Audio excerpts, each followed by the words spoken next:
Dames en heren, let u op. De deuren openen in uw richting. Ladies and gentlemen, please stand back. The doors will open in your direction.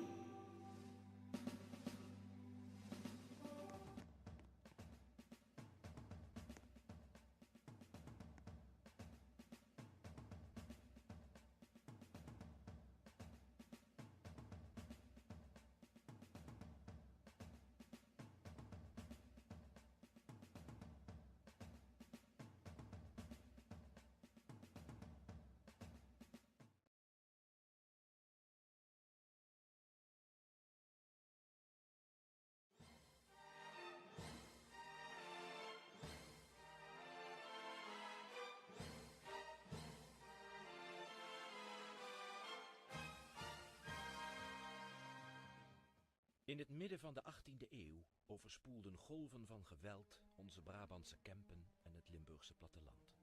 Horden van gewetenloos boevenpak trokken plunderend en brandstichtend door onze vrede gedreven. Zij noemden zich de Bokkenrijders, naar schimmige luchtgeesten, die volgens een middeleeuwse mythe op bokken gezeten door de donkere nachtelijke hemel zwermden en zelfs afgesloten huizen konden binnendringen. Bokkenrijders. Addergebroed, dat is. Ze moeten ze uitroeien met wortel en tak, dat moeten ze. Ja, dat zeker, Marie. Dat zeker. Ik heb gehoord dat ze verleden nacht de steen van Arjan de Stoer hebben platgebrand en alles van waarde hebben meegenomen. Oh ja? Het is toch niet waar, Warre? Addergebroed, dat is. Ze zeggen dat hun ogen licht geven in den donkere. En dat ze zo rap zijn dat het nooit wat u treft als een donder. Gezwets, dat zeg ik u. Achterbaks gepeupel dat met lage streken en omkoperij het gewone volk knikt. Laat ze de landheer maar eens beroven, dan komen ze van een koude kermis thuis. De mythe verhaalt dat dit duivelse leger van bokkenrijders zijn einde vond in een gruwelijke slag. Hoog in de hemelen boven de Postelse abdij. 60 lange jaren oefende de benden een waar schrikbewind uit over de plattelandsbevolking. Hun satanische gildeteken, een bokkenpoot, vervulde een ieder met huiver en angst. Vervloekt zijn die bokkenrijders, de parasieten van deze streek en de Hugo in het bijzonder. Is een goddeloze doerak, die Hugo. Met zijn lange zwarte manen is het een duivel gelijk. Wanneer hij in de buurt is, bent uw leven niet zeker. Om nog te zwijgen over haven en goed. Zelfs de grendels voor de valdeur houden hem niet tegen. Ach heren, wie zal ons kunnen verlossen van zulke kwelgeesten? Een godslastelijke bandiet, dat zeker. Maar bedenk wel, hoogmoed komt voor den val. Dat kan wel zijn, Jonnepeer. Maar voorlopig trekt hij zich daar niets van aan. Als jongeling deugde niet Annie. Altijd tegen het regeur in. Je zag het toen al aankomen dat je een deugniet zou worden. Hoort hier het verhaal van Hugo. Hugo van de Loonse Duinen, die zich bij dit gemene pak van rovers aansloot. Een man zonder enig mededogen, bezeten van een tomeloze hebzucht en gier naar geld. Hugo, de Bokkenrijder.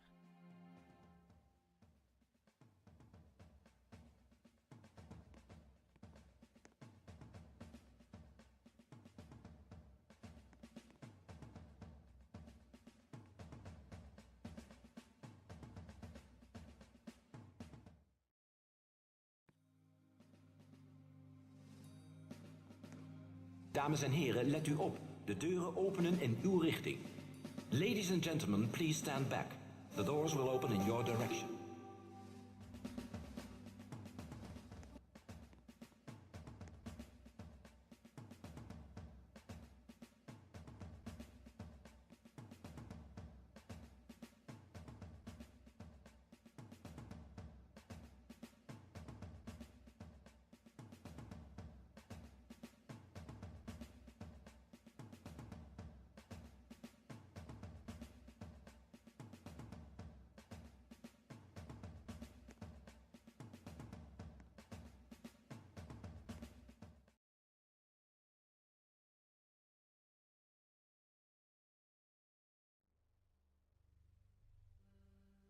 Dit huis, dit vervloekte huis.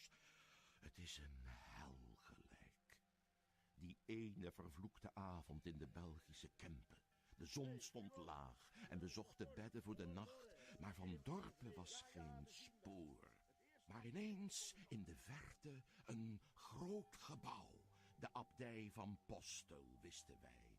We brachten de paarden in galop en toen de zon was weggezakt, kwamen we aan bij de kapel. Er was licht achter de ramen en het was er doodstil. Geen monnikenzang of vroom geprevel. Achter de kapeldeur gouden kelken en zilveren kandelaars voor het oprapen. Met deze gedachte ramden we de deur. Geen mens. Op het altaar glinsterde de buit. De kaarsen waren ontstoken. Vreemd. Mijn mannen kraakten het offerblok en ikzelf leegde het altaar.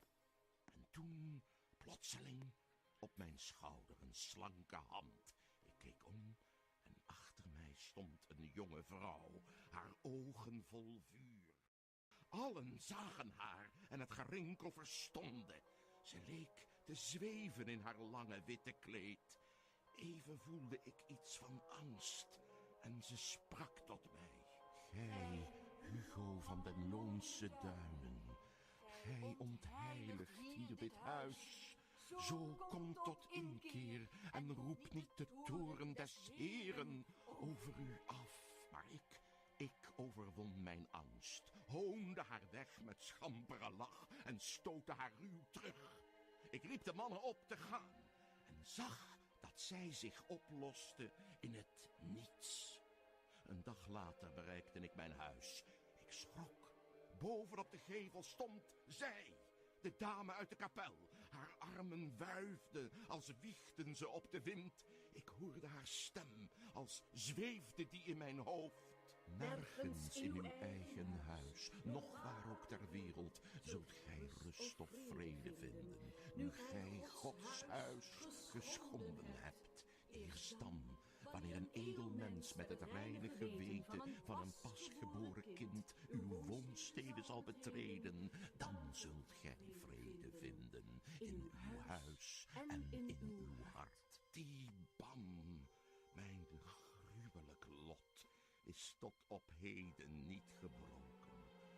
Treed binnen met een reine ziel, opdat de doem valt van dit huis en mijn ziel de rust verkrijgt, waar ik zo hevig naar verlang.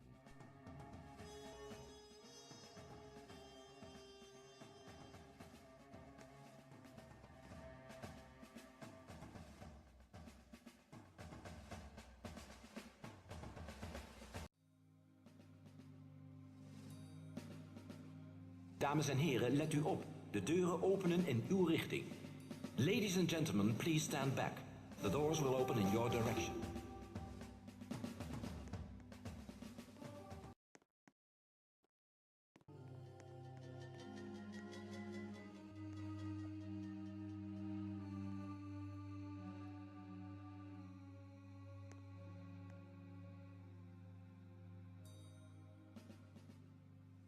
Dames en heren, jongens en